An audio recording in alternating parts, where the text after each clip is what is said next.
Hello, and welcome to Purchase Broadcast Studios. I'm your host, Amos Levy. And I'm your host, Sydney Nestorino. Thanks for joining us here today.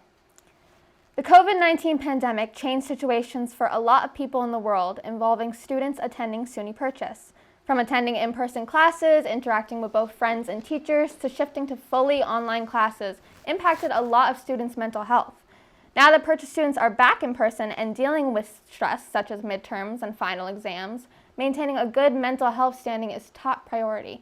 Broadcast Studios correspondent Amani Bell filed this report. Back in early 2019, the world shifted as we were suddenly introduced to the coronavirus pandemic. The world shut down, closing all stores, restaurants, small businesses, and even schools, including SUNY Purchase. Life as a student changed dramatically from 2019 to now. Empty hallways, empty classrooms, and no in-person interaction shifted the life that students once knew. With such a drastic change, many students' mental health were affected, and counselors at Purchase helped as much as they could with this shift.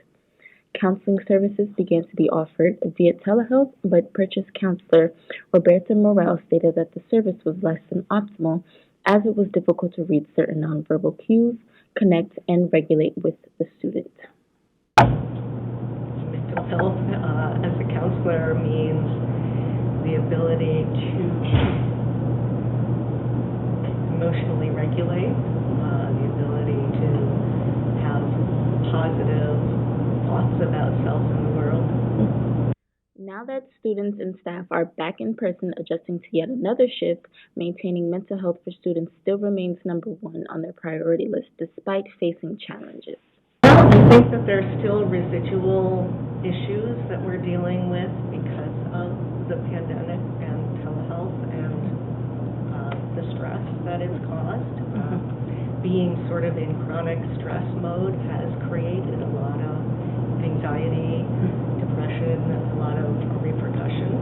So I don't know if just because we might be getting back to a little more normalcy does not mean that still hasn't taken its toll. Because I know some people enjoyed the solitude while others had trouble with it.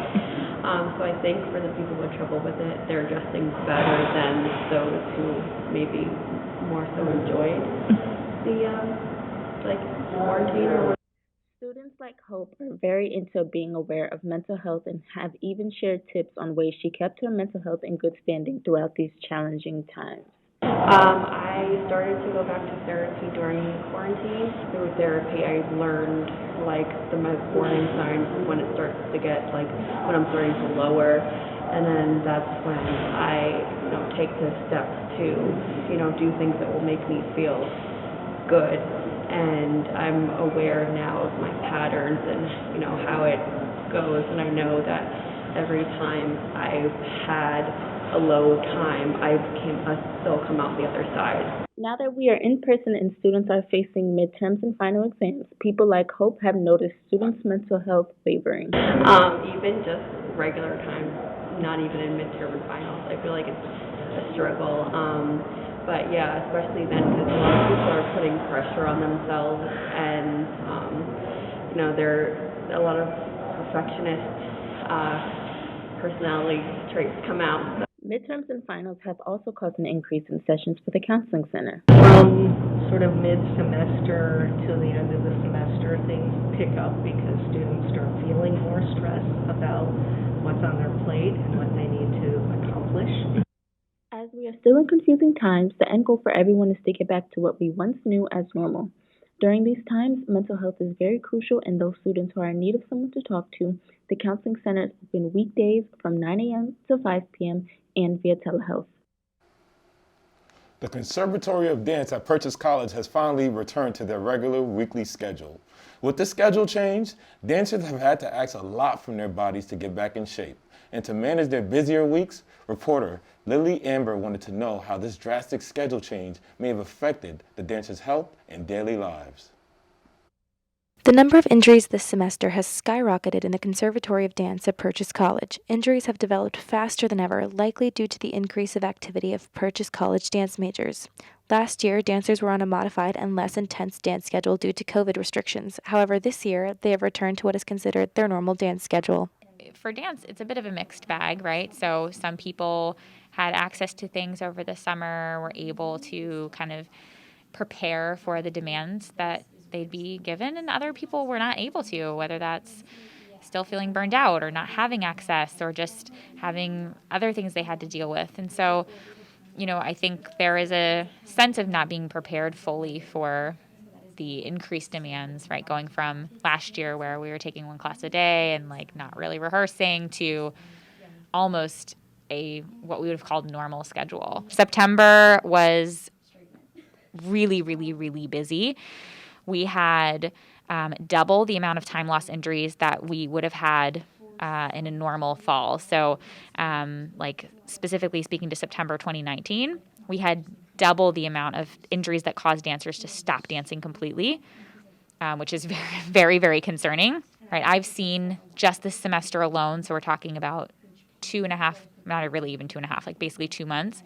I've seen almost the same amount of new injuries that I did the entire year during COVID. Right now I'm dealing with the hip flexor psoas muscle injury. It feels very strained and inflamed, just lots of pain. I think just like a overuse and compensation problem. I think throughout the semester, just increasing the amount of dance that we've been doing and me just not being super aware of my hips as I should be. It's just been like accumulation of just into what this is now. I honestly think like an injury prevention like class, like that offered as like a somatic class would be really helpful, just because I came from like a studio like background, like competition, and so like I never like really learned how to take care of my body in the way that it needed to, and like how to be aware of what I should and shouldn't be doing. So I think like a somatic like injury prevention class would be really like nice and helpful. I have a few things going on. The main one is that I had surgery last May on my ankle to remove an extra bone. And so I've been spending this entire semester trying to rebuild strength, but that means that I'm dealing with like constant exhaustion from classes and everything like that while trying to rebuild strength, which our bodies don't really like.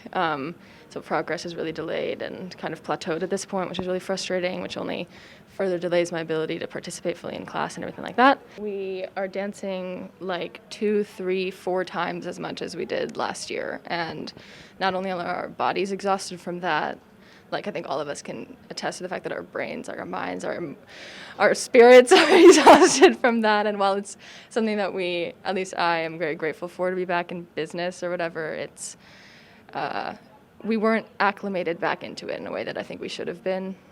We didn't get the slow transition back into it, and we're not getting a lot of grace for days that we need off or rest. And I think it's a little controversial. I think that the way that the conservatory is so strict on attendance is pretty detrimental in some ways. I understand the desire to, make things mandatory and make us take the training. I really do. And I think that there are times where we show up to class not prepared physically or mentally simply to get our attendance, and that further injures us mentally and physically. And if we had a little bit of leeway, then maybe we could take the days that we need and then be fully present on the other ones. I think proactive preparation is something we can definitely do, and then we just have to meet students where they are. As much as we want to stick to our plans and stick to our schedules, like the reality is this is not where our students are. And so, it's been great that faculty have made adjustments since that data came out of maybe just offering a lighter class or shortening class or doing a talk day, checking in with their students a little bit more, because at this point, we can't really change much. It's about kind of slapping the Band-Aid on that bleed and then thinking about the bigger picture as we move forward for how we can really address things for next semester and future semesters. On November 3rd, Purchase College had their monthly food pantry mobile available to students in the Central One parking lot right behind Starbucks. This event has so far happened 2 times this year at the beginning of each month, with this being the 3rd. One more is still on its way for next month too. Students came ready to get some necessary extra food, all for free, which many students were very excited about. They were also passionate to talk about how important it is that they have this for college students and how significant it is. I filed this report. Students excitedly piled on to line up to get their share at the selection that was provided today. They checked in, said how much they were picking up for, then got to go down the line of the table and put anything in their bag that they fancied. Some students got full cakes when they mentioned it was their birthday. Other than that, students walked away with a few steals and smiles on their face. Yeah, I heard about it during orientation, and so I was looking forward to it. And last month I was just walking back to my dorm and I saw this happening. And now I just remind myself every month. I got some cake and cheesecake, which I'm really looking forward to eating. I also got some bread because I love eating bread in the morning, and I wake up really early and the dining halls are never open. So I'm really happy with that. I was really excited about the strawberries. They didn't have them the last 2 months, which was wild. I saw them and I ran. This was a very fun event, but it was also a very important one to students. College students are known to rely on unhealthy options when it comes to eating due to lack of time and money. According to a study from the Malaysian Journal of Medical Sciences, about 33% of university students consume less than 3 meals a day. Some students weighed in on the significance of having this food pantry every month for students. Extremely important. The amount of people that I hear on campus that can't eat anything for dinner, or it's past 4 a.m. I'm in the Conservatory of Art and Design, so we're pulling like 2 all-nighters in a row. We're in there making art that's like physically straining on our body. I am drawing and painting an interdisciplinary and sculpture is insane. So I think it's incredibly important that all students on every campus has access to food, has an opportunity to get food. It's very important for our education as college students. I think as students we already pay a lot for a meal plan, so we don't necessarily have money for groceries and stuff. But I think it's important for us to have food in our own room. Like sometimes I want to get breakfast and I don't feel like going to the hub. So I feel like this is very helpful, so I can just get like some groceries for the month. Me and my roommates are struggling financially to provide food. We live on an apartment, so we don't have a meal plan. We need to purchase stuff. So it's just really nice to go out and engage with people at the food pantry and pick up things that we need. And this is every month too. Did you manage to go the last 2 months? Yes, I did. And are you going to go the next month? I will. The Purchase campus seems to be dirtier than usual this semester compared to past years. The campus has been littered with all sorts of garbage week after week. Many students and faculty have taken a notice to this issue and decided to do a cleanup event to try and fix the issue and bring light to the necessity of a clean campus. Purchase Broadcast Studios correspondent Brienne Westfall filed this report. This past election day, Purchase's men's baseball team, as well as student wellness interns, teamed up with community engagement, and together they hosted a campus cleanup event around the entire Purchase campus. Hello, I'm Robbie Morell. I'm a counselor at the Counseling and Behavioral Health Services. I'm located down in the Harbor Center at Port Awesome, and I supervise a group of health promotion interns that do programming to promote well-being on campus. So we chose to be included in the Days of Action and Dialogue by creating a day of action for the environment. Different groups are cleaning different parts of the campus to take care of an issue being seen all around. As well as the cleanup happening outside on the campus grounds, cleanups in areas like the Free Store are also taking place indoors in order to declutter the school. Students are out around different areas around campus doing different cleanup projects. Right now, athletics and some of the wellness interns are also out. They're doing the apartments, the halls, the student, and the main plaza, just in an effort to help clean up the campus. Other than the groups that organize the event, a few residents join in the effort to clean up the campus. It's been a great day so far. People are really interested and they're seeing our signs around and coming up and getting garbage bags. So hopefully it will inspire everyone to notice when there's sort of trash around and kind of take advantage of getting a garbage bag and picking it up. We asked Candace White of Community Engagement if she's seen any differences this year compared to other years. Absolutely. This year we've definitely seen an increase in students littering, which is really unfortunate. So this is a great way for students to kind of help clean up and hopefully maintain campus being clean, since we have seen an increase in garbage being just thrown throughout campus in general. After mentioning that there was more trash this year on campus, we asked Candace White if there were any problem areas on campus that she noticed or other people noticed. Usually it's more so on the weekends.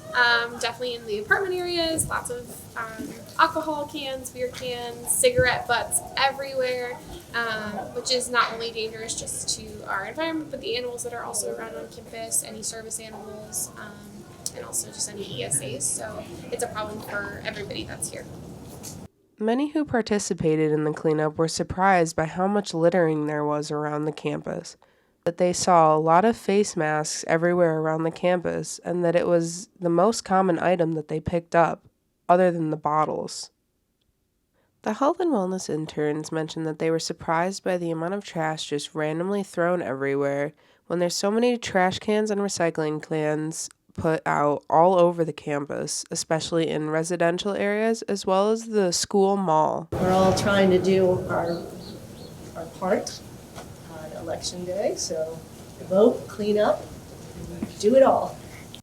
All that participated hope that their efforts have made a difference on the Purchase campus and hope that the campus will remain cleaner a little bit longer.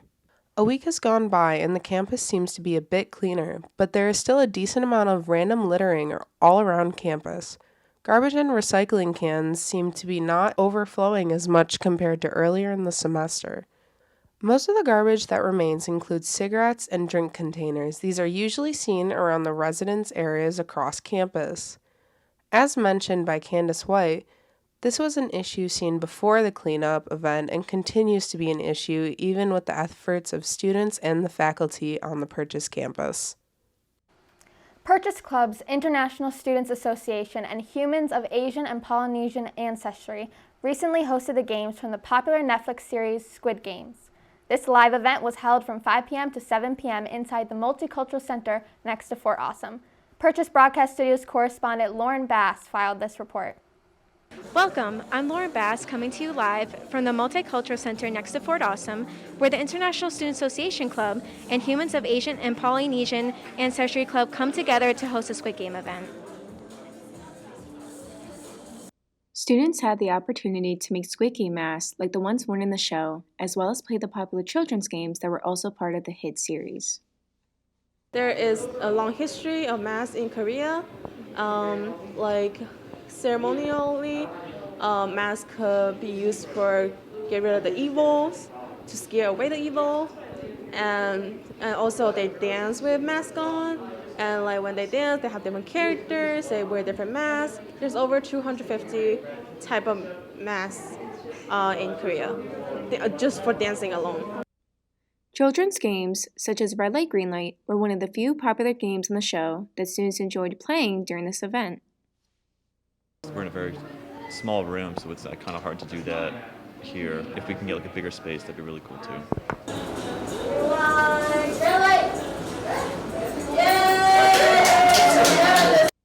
Other games, such as the recruiting game, is where students have to throw a paper card on top of another in order to flip it over. If it does flip over, you win.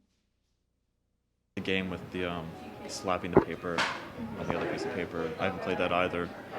So it's just really cool to play these games from the show. It was just really cool to experience what they were doing in the show.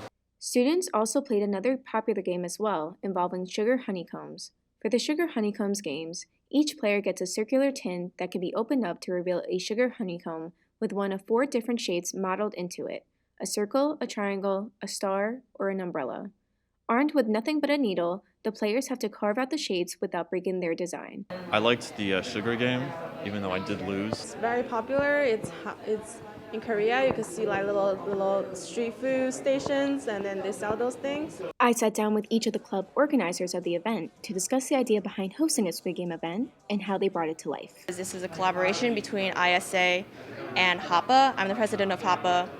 but it actually was the president of ISA, Bing Qian, who came up with the idea to do this. So I started with ISA, International Student Association, and I couldn't do it alone, so I asked help. Part of the inspiration for this event is the rising popularity of Squid Game. Squid Game was very popular. It blew up, and then I was like, it would be cool. We could have a Squid Game event, so people could learn about Korean culture and also know more about ISA. So each of these games have that kind of, I'm guessing, nostalgic feeling if you grew up in that kind of environment. Mostly the inspiration for these games came from the TV show. Being in a TV show, they're also pretty important because it is pretty specific to being in Korea. I thought it was pretty cool.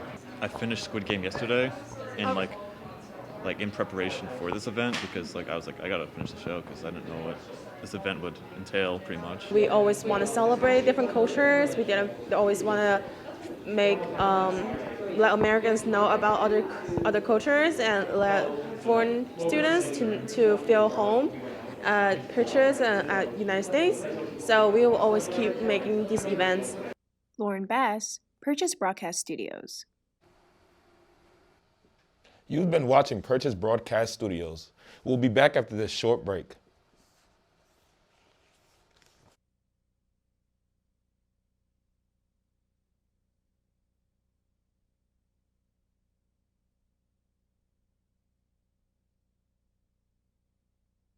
Back to Purchase Broadcast Studios. Students at Purchase College have fought and protested for significant social changes on campus. The suspension of Naheem Paris sparked the outrage from students on campus who feel that racial injustice is still very much an issue. Although the tensions on campus between students and administrators have risen, there are positive changes coming, like the creation of a Black student union. Purchase broadcast reporter Elijah Diaz has been following up with the news. On October 12th, students led a sit-in at the Student Services Building. The protest was designed to voice student opinions after the Campus Code of Conduct Forum failed to address student concerns. The reviewal of the Student Code of Conduct stems from the suspension of Naheem Paris, a sophomore who was suspended for possession of a taser. The incident happened on August 29th. Naheem was walking a friend home when she handed him her taser for a moment while she got herself situated. A UPD officer followed the two after spotting the taser and stopped them for questioning. The two explained that it was a misunderstanding and they had only had the taser for self-defense and had no idea that it was illegal. Several days later, though, Naheem received an email notifying him of a disciplinary hearing. He was then suspended and forced to leave campus immediately. Students on campus began to protest and hand out flyers titled Save Naheem as they tried to gain student support and overturn the decision, as they felt that the trial was unfair, biased, and the Student Code of Conduct was targeted towards Black students. Professors joined students in protest, supporting the civil movement and advocating for a change in the Student Code of Conduct. Your system of policies is structured in a way that gives students of color loss after loss after loss. We'll have a meeting with Mr. Tucker right now. I would personally talk about how you can remake this up to the students, maybe hosting something on the lawn, because a lot of people have stuff to say. Now when you're thinking of making these changes, they must be sweeping changes. The next moves that you make have to be good moves. Because the move today, I personally was outraged that this is how the forum was for the webinar. The webinar was a bad move. How do you continue to build on those successes, right? How do you make sure that your friend gets a fair hearing? There are faculty here who believe in what you're trying to do. And if you can find them and not be alone in this process, it's going to be messy, it's going to be hard, you're going to continue to get pissed off. But the conversations are happening elsewhere. And so I would encourage you to find your tribe. I spoke with Professor Jennifer Uhlman, a philosophy professor at Purchase. Here's what she had to say. I'm glad the administration sent an email yesterday essentially acknowledging that the forum was a dumpster fire and that they plan to hold genuinely interactive sessions. I think they also need to express their gratitude to the students for pointing out real problems with the case, the particular case, and also the procedures in general. And they need to congratulate our students on being such effective advocates for themselves and for each other. And we as a college need to be proud of those students. Purchase students are now geared towards the creation of a Black Student Union and the renaming of the Big House Residence Hall. Students met Tuesday to discuss the possibility of a Black Student Union and what it would entail. The idea has growing support on campus and will continue to develop. I'm Elijah Diaz with Purchase Broadcast Studios, keeping you up to date with campus news. The show was on Wednesday, November 3rd in the Outback Quad. Despite the sudden cold weather and a small crowd gathered for open mic night, performances were made by Alexis Brantley and Maverick Gazillo. Purchase Broadcast Studios correspondent Leah Dwyer filed this report. Wednesday night at 5, the school held an open mic night. With weather in the low 50s and the event being held outside, it attracted a small crowd of only about 3 people. Performing outside, people are always going to stop and stare, or, maybe they know the song or they like the beat or whatever the case may be. So I think, honestly, it's a great thing. The show must go on, and the crowd and passerbys were treated to both poetry and music. We just thought it would be a really cool way, middle of semester, get some students out to be creative, express themselves. Like we had someone sing, we had someone read their poetry. So just a fun way to get students to just express themselves. And the last open mic night, I had a lot of fun doing it. You reconnect, and it's also really fun. People love different types of art, whether it's film, painting, music, and before the pandemic, people went to all those types of that together, and I feel like it would be a good way to relive old habits pre-pandemic. I think everyone can appreciate art, whether they consider themselves an artist or not. Maybe that's how they dress, maybe it's how they sing, how they perform, whatever the case may be. But coming out and just being around people again, I think is good for everybody to try and meet a friend, try and, maybe meet a classmate that they haven't ever met before and get to talk to them, get to see them, and just be supportive and kind of bare your soul with one another through your art. I think it's just a beautiful thing.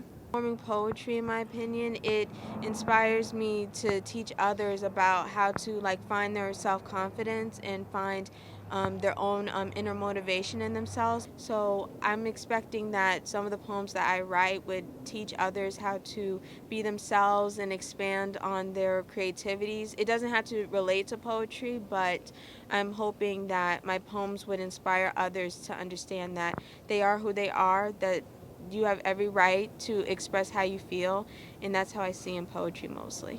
Open mic nights have usually been pretty successful on campus because students express themselves a lot in the classroom, but a lot of the times it's usually a professor telling them a certain criteria, or it's still them being able to self-express, but out here they can do kind of whatever they want. I find open mics a really great event and a really inspirational event at that, and I should be attending to those more often. The art of creativity and the art of letting yourself know that it's okay to be afraid sometimes, but it's also okay to let the world know who you are, from the inside more than the outside, honestly. On November 3rd, theater and performance student Vinny Granada held a final dress rehearsal for his senior project, an original play called My Love Letter to Godzilla. The play recounts the history of Godzilla and tells Granada's own story of growing up as a fan of the character. Purchase Broadcast Studios correspondent Lucy Albright filed this report. Theater and performance student Vinny Granada presented his senior project, a one-man documentary play about Godzilla, the city-destroying monster that has spawned more than 30 movies since 1954. The play was directed by Joey Taylor and created by Granada, with costume work by Richard Cintron. Purchase professors Michi Burrell and Andrew Saito served as his advisors for the project. I'm good friends with Vinny, and Vinny has been talking about this show since the summer, nonstop. He's been talking about, I'm writing this Godzilla show, I'm going to write this Godzilla show, I'm going to do this Godzilla show. And I thought it was awesome because I love Godzilla. And I was really excited to see it when it happened. And then early in the fall, he sent me a text and said, hey, do you want to direct my Godzilla show? And I jumped out of my seat. I was like, oh my God, yes, of course I'm going to direct your Godzilla show. As the lead role in the play, Granada recounts the history of the franchise, its political context, and his own experience as a lifelong fan of the character. The play opens with Granada in his Godzilla gear, stomping through a miniature city. From there, he takes the viewers back to his childhood, when he first became a fan of the character. Though the story starts out lighthearted, Granada soon confronts the darker aspects of the franchise, including its themes of war and nuclear weapons. Granada traces the origins of Godzilla back to the bombings of Hiroshima and Nagasaki, and to a U.S. nuclear test at Bikini Atoll that injured several Japanese fishermen. Granada says that this event in particular inspired Tomoyuki Tanaka, one of the creators of the Godzilla films.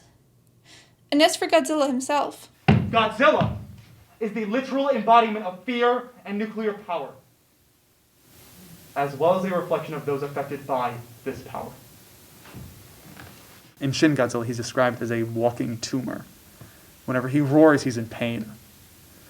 He's trying to explain something to us with all that going on. And I think that's a very interesting and a very moving direction to take a Godzilla film.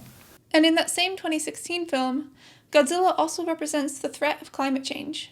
We're given one planet, and Godzilla is this, he's a literal embodiment of the force of nature. We should probably listen to him when he's like, hey, people, do something. Like your planet is dying. I can't be the only one saving the world. I need help. And so he also takes his rage out on us because he's frustrated with us. Granada almost did a different play for his senior project, but when the licensing for it fell through, he ended up creating a show about Godzilla instead. Once his proposal was approved, Granada called up his friend Richard Cintron and asked him to make the costume.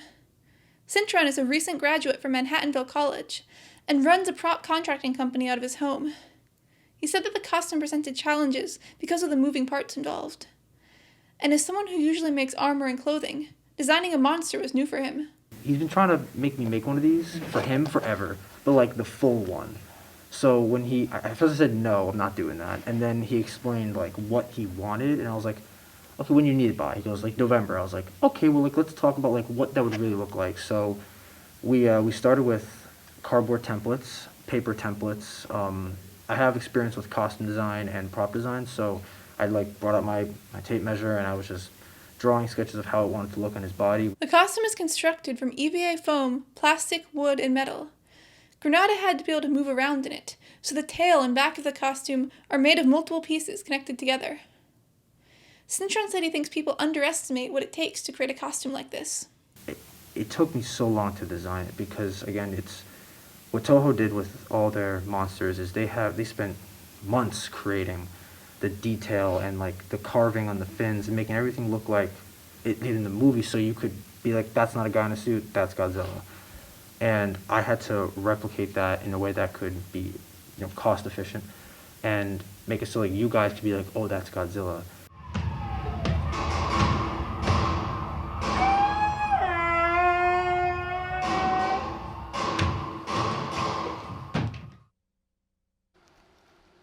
The Latin Jazz Orchestra held their third dance night of the semester on Thursday, November 4th at 10:30 p.m. These events are scheduled every 2 weeks. Although none were held during September, they normally take place outside. But this time, it was held in the music room in the Campus Center South building, with the goal of bringing the Purchase community together for a night of dance. The band looks forward to jamming out every other Thursday. Purchase Broadcast Studios correspondent Anthony Vassallo filed this report. The director of the band is Professor De Jesus, who started out as a sub for the ensemble's former director, Arturo Farrell, back in 2010. De Jesus is a Purchase alumnus graduating from the school in 2004 and remembers when the band was much smaller than it is today. When I was in school, the ensemble was a small group. It was 3 horns and a few rhythm section people, and the director brought in professionals to play congas and stuff like that.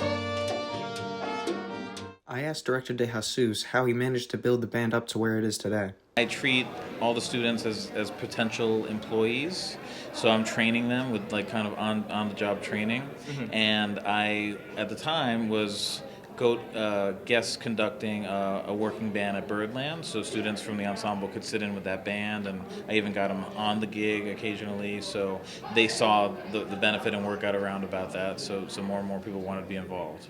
Not only am I inspired, but I feel like I'm always trying to, collaborate, keep up with them every day, and it's great working with them. They're great people and great friends and great musicians.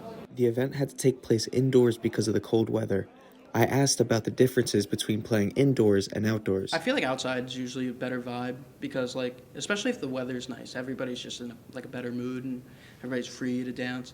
And with the current situation, the pandemic, I mean, I'm sure everybody feels a little safer being outside. It was loud. I had to put my earplugs in a couple times, take them out. And playing with earplugs that's a different thing, man, because sometimes you can't hear the bass player, sometimes you can't hear people around you, so you got to adapt. We've experimented inside in a few different capacities. We've done in the music building, in one of the big ensemble rooms, and that's actually my favorite spot. It sounds the best, and it's really big. It's got a nice wooden floor for dancing, so dancers like it. Problem is that nobody goes in the music building if you're not a music student. So it was hard getting people to come out there. So those dancers are mainly music students, and that defeats the point of kind of the whole community.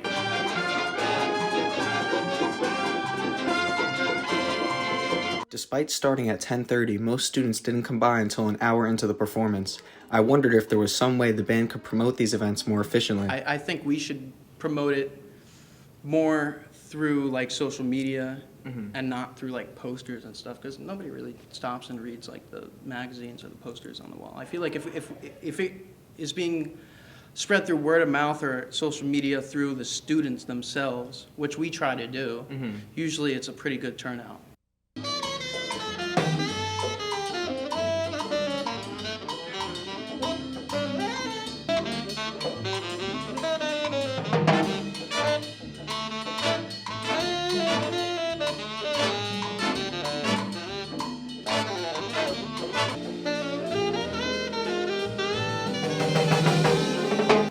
A lot of people, especially in college, don't know about Latin music or Latin jazz music. I wish more people would come out and dance earlier, like Professor De Jesus said, but we always end up closing with a lot of people, which is awesome. So, but I like to see more people dance.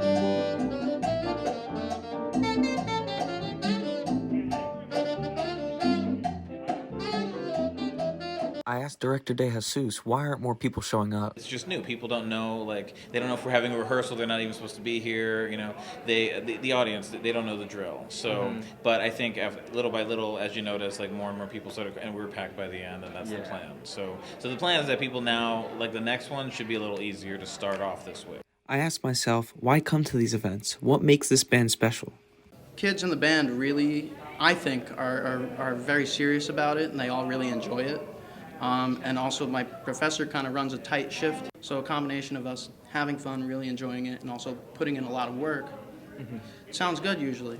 So this is specifically Latin music, so it's fun to play that style of music.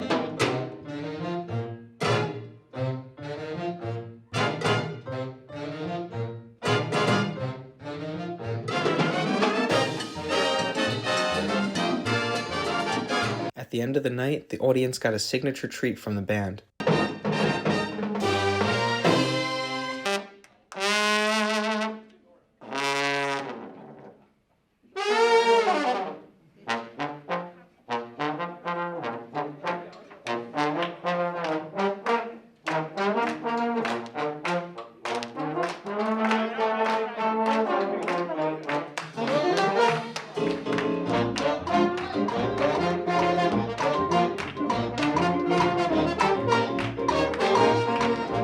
To credit that to our bass bone player, Jake Lawless. He does that every time, and there's no stopping it. So what's stopping you? The Latin Jazz Orchestra will be holding another dance night November 18th, the Thursday before Thanksgiving.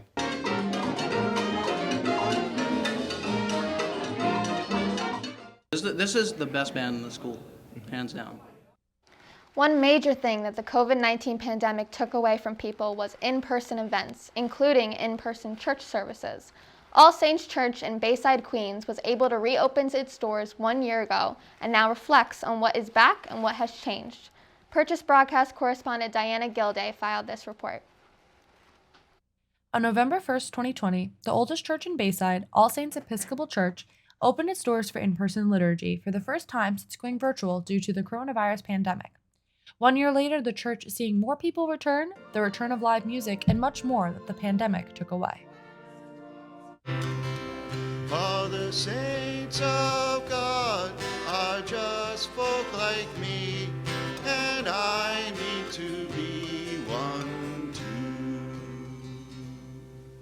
too. A year ago today, we just reopened for in-person worship, and it's changed quite a lot. Things have eased up. We're getting closer to what was once normal.